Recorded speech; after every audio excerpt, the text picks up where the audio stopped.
Welcome to The Quill and the Quantum, the podcast where we explore the intersection of artificial intelligence and the art of writing.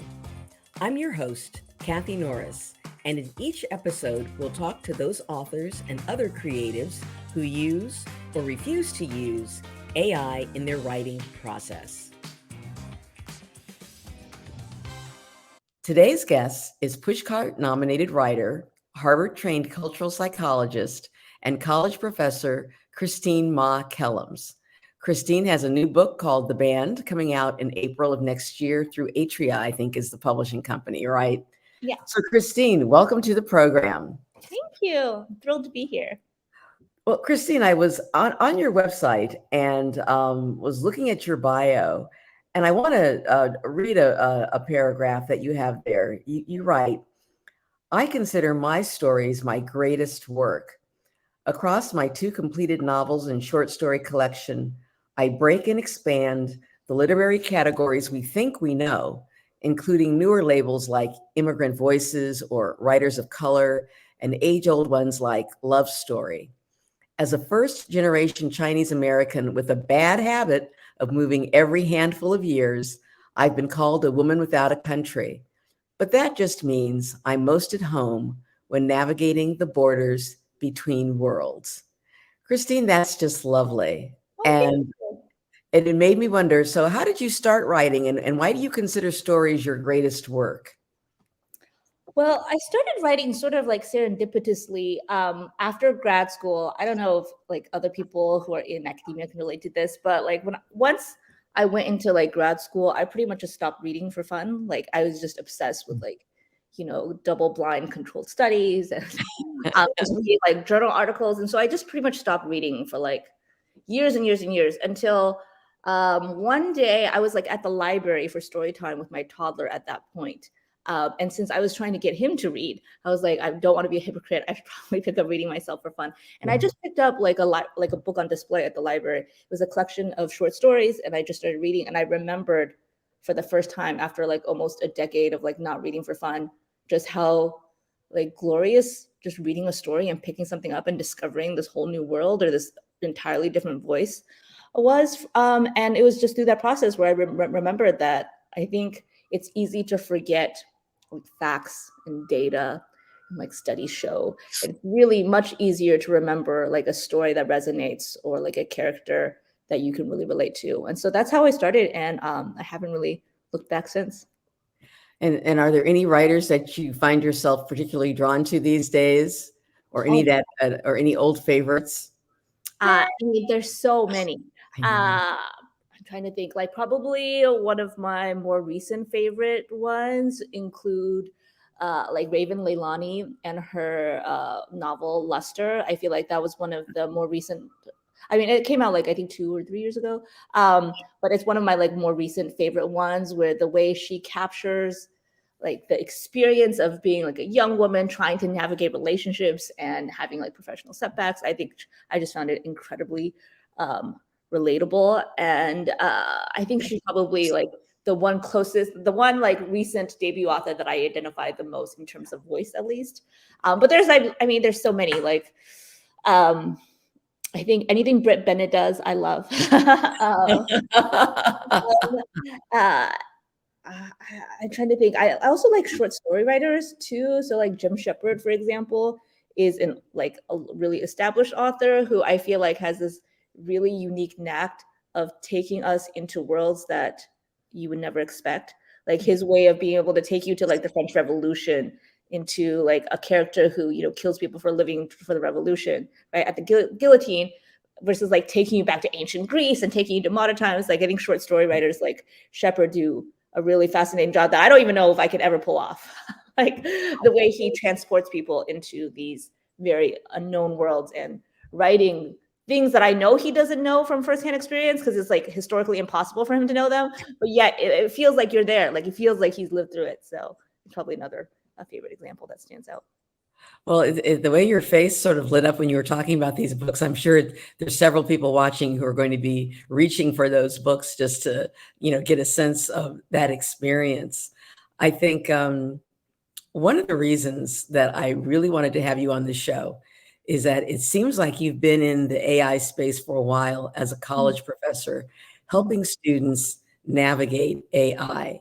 And I was wondering, tell us about your classes and your work. Mm-hmm. Yeah. So, I mean, I think it's interesting that the creatives like you are talking about AI and talking about how we should use it or not use it, because for the past year or two, pretty much since ChatGPT became a household name, academics that I know have been like in a fury over AI and how to do it. So I think in my world, at least, like on college campuses, people I know are incredibly divided. I think a lot of people are terrified and horrified that pretty much we have to revamp all our assignments now, right? Because like if you think about it, any test I used to give, right, or any paper I used to assign, technically there's nothing really stopping a student from just getting AI to take that test for them or to write that paper for them. And there's and unlike historical plagues that have like troubled college campuses, like plagiarism, where now there are very good like plagiarism detectors that can Huh. tell you recycled stuff. As far as we know, and I know people have looked into it, there's not like a really great AI detector that can tell if a student used AI to help them write a paper or help them take a test. They exist, but I'm pretty sure they're sort of hit or miss in terms of like actually catching like real AI usage. And so the question then becomes like, how do we create assignments that are AI proof? That was like a question that we debated for a long time. Like, is it even possible to create something where it is impossible to ask AI for help? And I think that's actually sort of close to something that I think creatives have to think about. Like, are there things as creatives that are AI proof that like no AI can outdo us on? And I think that's an open question. But then more recently, the debate has been, well, if we know AI is the future and students are going to use it, can we use it in our classes to actually help students do what they do better, right? Like assuming they're going to rely on it anyway, can we, for example, ask them to use ChatGPT to come up with an initial draft of a paper and then see if they can improve it, right? Because presumably what ChatGPT comes up with is not going to be racy. It may not be entirely accurate. You'll probably need to double check the sources, or replace them with legit sources if they're made up, right? And so the question has now, I think a lot of academics and college professors like myself have been asking, well, if you can't like defeat it, and you may not even want to defeat it because it might very well be, a useful tool. How can you harness its power in ways that will help you rather than just, send you into like an existential crisis? And I think that's something like as an author, I think about a lot too. Well, I love that answer or the issue. Are we going to prohibit the use, or are we going to say let's build it into the skill set of our students so that Mhm, they recognize the pros and cons? Because I mhm, think I myself, as a writer, in my limited use of ChatGPT, have come to recognize, for example, the database is at least 2 years old. So mhm, when it comes to working on the most current issues or querying on the prompting on the most recent issues, you're out of luck. mhm. Yeah. And that's the kind of thing you learn by doing. Mhm, And I think you also learn that it's not as scary as you might originally have thought. It's a mhm. tool. Yeah, exactly. I think one of the things that's encouraging about the use of AI is seeing the places where it fails. Like as you pointed out, like its lack of recency is definitely, Mhm. I think, a sore point or like a limitation, right? But also just seeing what it produces and just honestly comparing the quality with what you can produce as a person, right? And being really honest with yourself and saying like, okay, can I do better than this, right? And hopefully the answer is yes, you can do better than this, right? And so that way, I don't think it's quite as threatening if you know what you're competing against, really. Like you're Mhm. not competing against human, you're really competing against this weird hybrid of things that may or may not be sort of anywhere close to what you're trying to do, right? And be able to deliver what you're trying to deliver. So yeah, absolutely. I think the threat is less extreme once you look at it like head on in its face.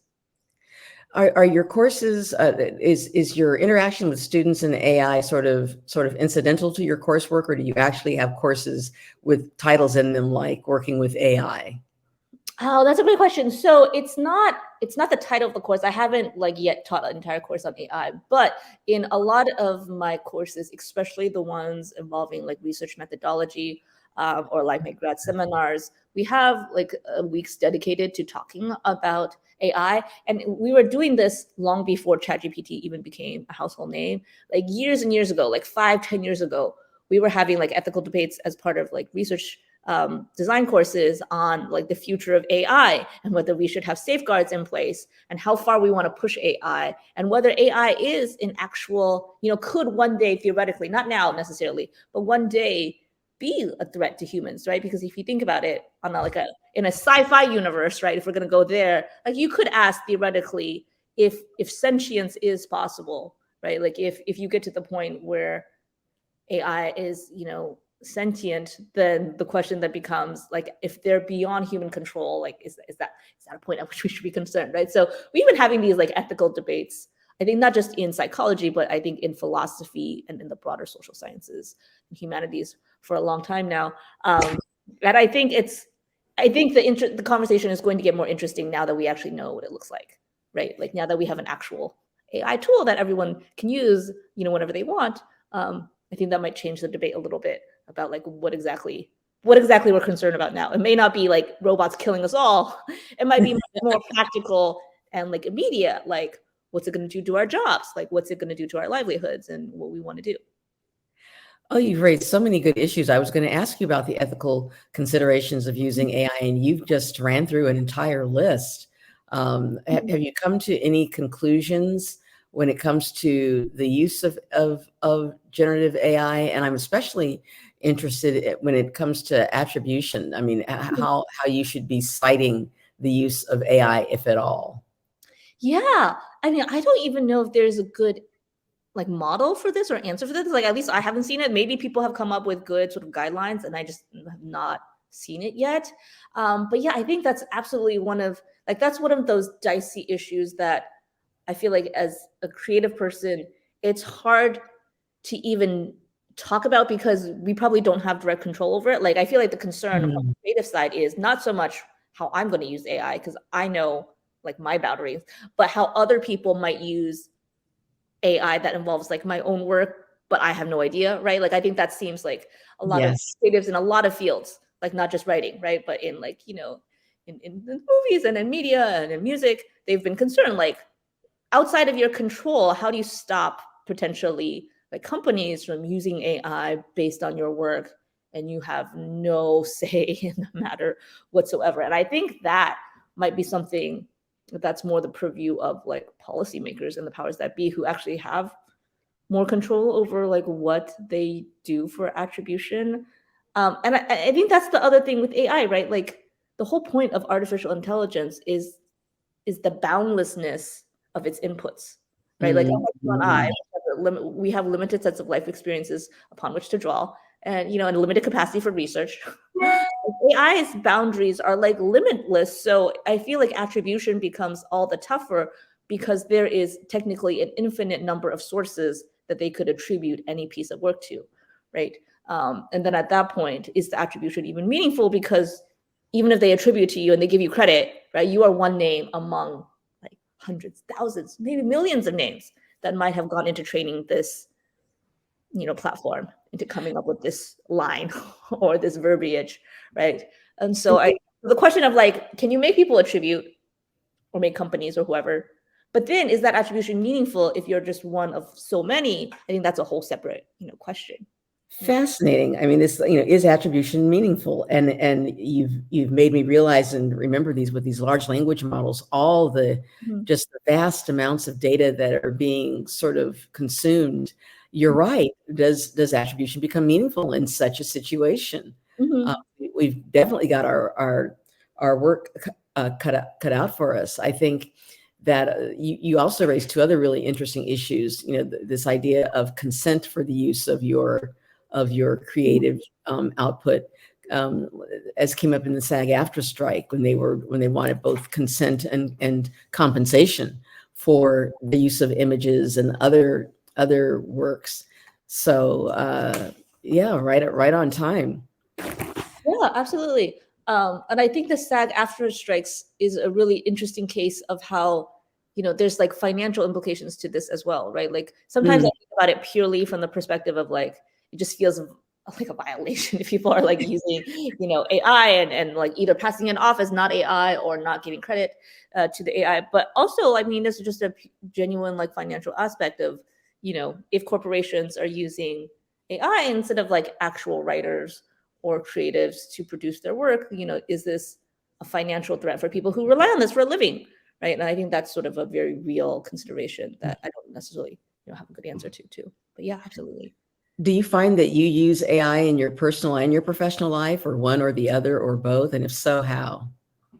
Um, I don't really use it in my life just because I'm a little biased because Mhm. I don't think this is sort of wishful thinking on my part. So I don't think this is really a rational decision.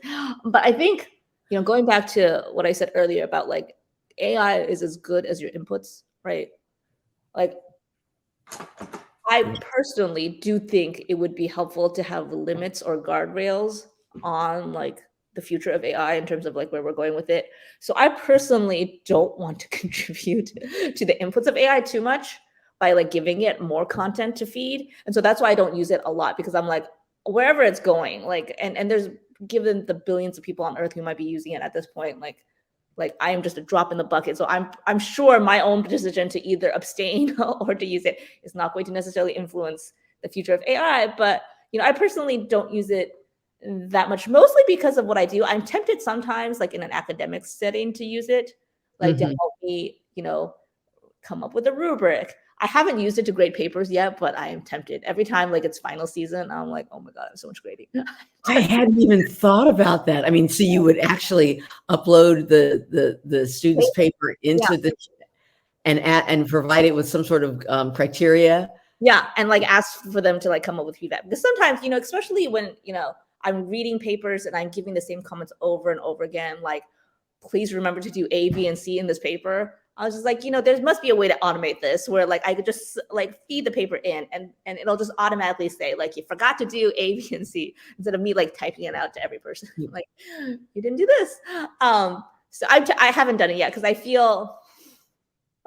don't know. I feel a little guilty. I feel like the part of my job is to, give personal feedback. So I haven't done it yet, but I'm tempted. And in terms of writing, like I think it depends on the kind of writing that people do. So I'm like in the literary like genre of you know trying to come up with really unique sentences. And so for me, like I don't necessarily think AI can help me too much in that, but I do have friends and fellow authors who are writing in one of the discussions that the 2024 debut that I know have been discussing is like what like authors who work in like intellectual property spaces, right, or like ghostwriters who work for you know like established characters or established like franchises and they like Mhm. write for them, right? It's like a question that's come up like, well, it's a really profitable field to write for like an established franchise, right? Okay. It may not be super creative, you may not have creative control, but it could be super profitable in terms of like just how popular these franchises are. And so I think one question comes up that I think could come up with AI is like if I were, and I don't, but I know other authors do. If I were an author that would want to work in that space, I think one question is like, couldn't just AI take over all like intellectual property kind of writing? Like those like, Thomas the Train, right, has a whole Yeah. series of books, right, that Audrey did not write himself, right, that I don't know who wrote, but a lot of different authors. I would think like AI could essentially take over for everyone who does that, right? So I do wonder that like for authors who write in more sort of controlled settings for like Mhm. established corporations that have like an entire character group or entire storyline that they're working on, I do wonder if AI can either help them with their writing so they write more productively and faster, or if AI could, one day replace them entirely because at that level, you're not necessarily trying to come up with the most original sentence that has ever been written, right? Right. Right. You're just trying to like tell another version of the story with familiar characters. And I think at that point, ChatGPT could probably do a fine job of like rewriting that story or coming with a new version of that story. Right. Well, that's a very fascinating idea that AI could be used to great effect in series where people know what they're looking for. They want more of the same. Yeah. Um, sure, why not? Why not? Unless, of course, the original author, is opposed to it. I'm thinking about those instances where the series creator passes on, and Mhm. Yeah. the audience is still there wanting more of that work, and the attempts to provide it. Mhm. Wow, these fascinating ideas. Mhm. When you were talking about the content, one of the things that I wondered as I was reading about AI and the large language models is I was wondering when it comes to people of color, or is the reason some of the results sometimes are so skewed because of the limited input Mhm. from certain groups. Mhm. That's the takeaway I've gotten from everything from, image recognition software Mhm. that's supposed to identify individuals, Yeah. that does not identify darker skin tones as well as lighter skin tones, that kind of thing. Yeah, absolutely. And I think that's actually a great point you bring up. We talk about it all the time in psychology too, right? Like even on a human level, right? For Mhm, example, when people talk about things like the other race effect, where people are just not as good at recognizing and distinguishing faces from other mhm, faces other than their own, right? Unless you've had they've shown like unless you've had a lot of early childhood exposure to people from like outside races, like there's a like a critical period for learning, and then if you pass that period, you just as an adult, no matter how hard you try, you're just not going to be as good at it as like a person who is native to that group. mhm. And so I think those kind of human models also apply to the AI models that you're talking about, right? Where without the sufficient input from like groups of color, they're not going to be creating like good output for those groups because they just don't have enough data to use. So yeah, absolutely. I think that's a huge limitation that I actually think is like potentially good if you are a writer of color, because that just means I agree. harder to like try to emulate your work because there's just not a lot of it to go off of on. So absolutely, I think that's definitely a limitation, but I think that could potentially be beneficial if you're like if you don't necessarily want people to use you as a model and then come up with a generated version of yourself. Oh, I agree. I thought, ha ha ha, they're not, when it comes to, women of color, I bet they're I think really sort of, they're not going to be able to, using what they have so far, they're not going to do what I do.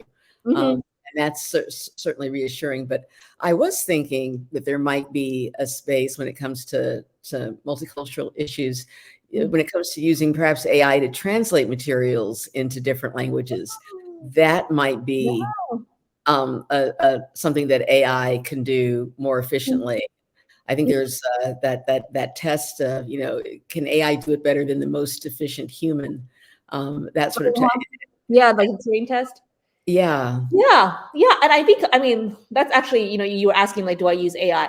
I just realized that like that's sort of one example where I have used AI because like in my book for example, I do have phrases that I had originally asked like Google Translate and Papago, which is like a Korean translator app, Mhm. and Naver to help me translate before I brought it to a human. So I brought it to multiple humans like who are native speakers to help me fix the AI translations essentially.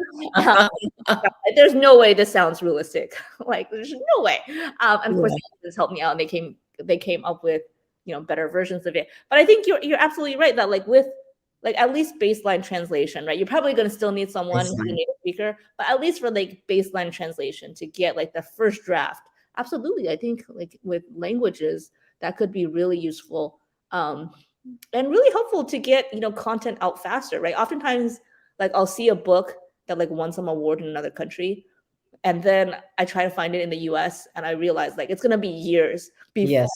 the American publisher can not only buy the rights to it but then find like, the translator and then publish it out. If they could move that faster so that we could have more access to Yeah. international literature, I feel like that would be amazing, like just from a reader standpoint, right? So and if AI could help in that, I think that would be like a boon for writers and authors to get their work out faster to a broader audience. Well, speaking of getting one's work out faster to a broader audience, let's talk about the band. What is your book about? Yeah, so it's about essentially a K-pop star who, at the height of his, idoldom, releases like a song that ruffles a bunch of like ethnic feathers and brings up a lot of like age-old ethnic conflicts between like Asia's three like superpowers, historical superpowers like China, Korea, and Japan. And so he essentially goes on the run and escapes to America, where he meets a therapist, an American therapist in an H Mart, and he essentially hides out in her house to try to avoid the fallout. And meanwhile, a lot of confrontations between the band and the public sort of forces his hand and ultimately like draws him out of isolation, because of sort of a violent interaction between the fandom and the band that sort of disrupts everything we think we know about where music is going. And that's actually one part where AI comes in, because part of the revelation or part of the subplot is the fact that when an idol gets canceled, or when an idol disappears and they have to be replaced, the question that becomes like, could AI take over? And in the book, in the fictional version, the whole like one of the underlying schemes is that the producer of the band is trying to transition the band into an entirely AI generated like artist, to avoid precisely these problems, right? Because one of the things that one of the themes I think that comes up in the book, and that as like a consumer of music that I think about all the time, is that in this day and age where you have real people making the kind of choices that occasionally will get them canceled, right, or get them pushback from fans.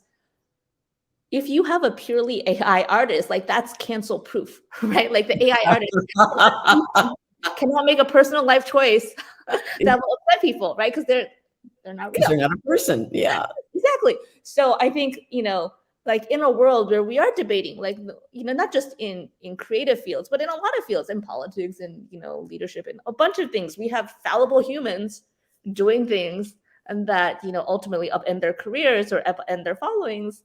One question could be, could AI potentially bypass that problem entirely by essentially creating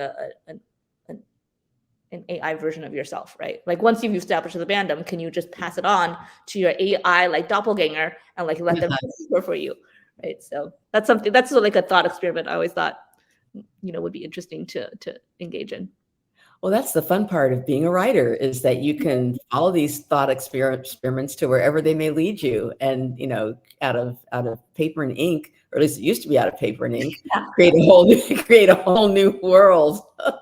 Yes, exactly. Do you use AI in your own work, by the way? Like, I feel like you're the only author I know who, is talking about it so head on. So I do wonder, like, is this something you've been thinking about doing or trying to? Christine, I think one of the reasons that I was prompted to do this was talking to a number of creatives who would never admit to using AI.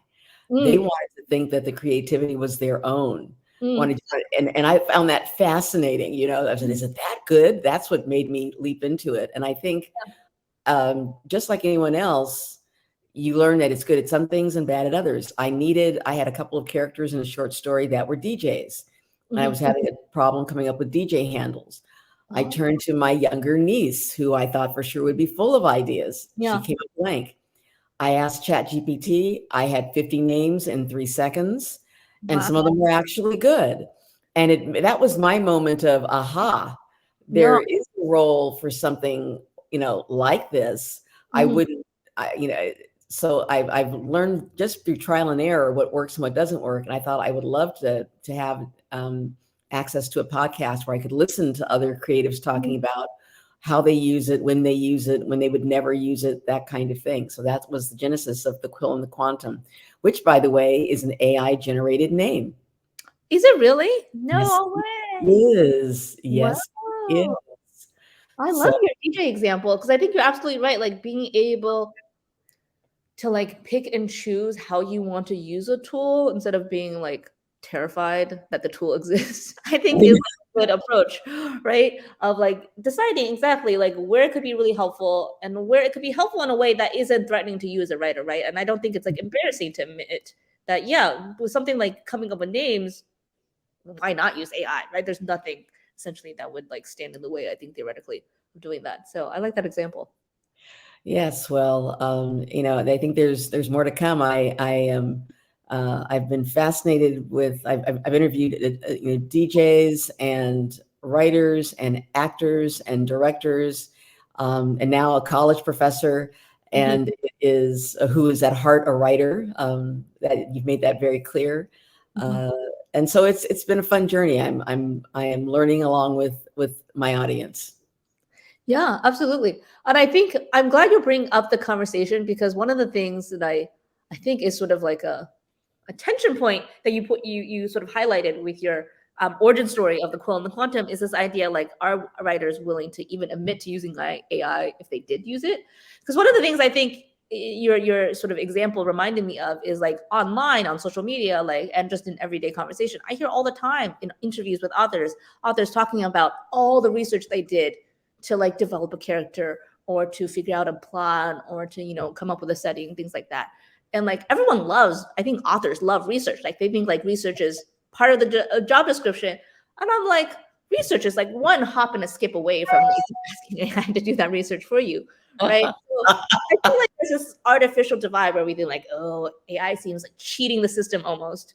But I'm like, when you Google, like, that's not your own. Like, you are using other people's information to help you come up with something related to your story. So yeah, I think I'm glad you're setting the precedent for, you know, opening the conversation and saying, like, let's talk about it honestly, and let's talk about, you know, what we do and what we don't do to help our writing along, right?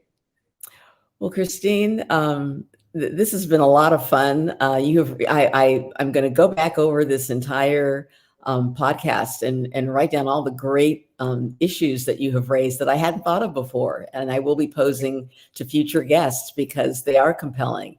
And I do wish you the best of luck with the release of the band in April, and keep us posted on how it goes. Okay, will do. Thank you so much for having me. My pleasure. Take care now.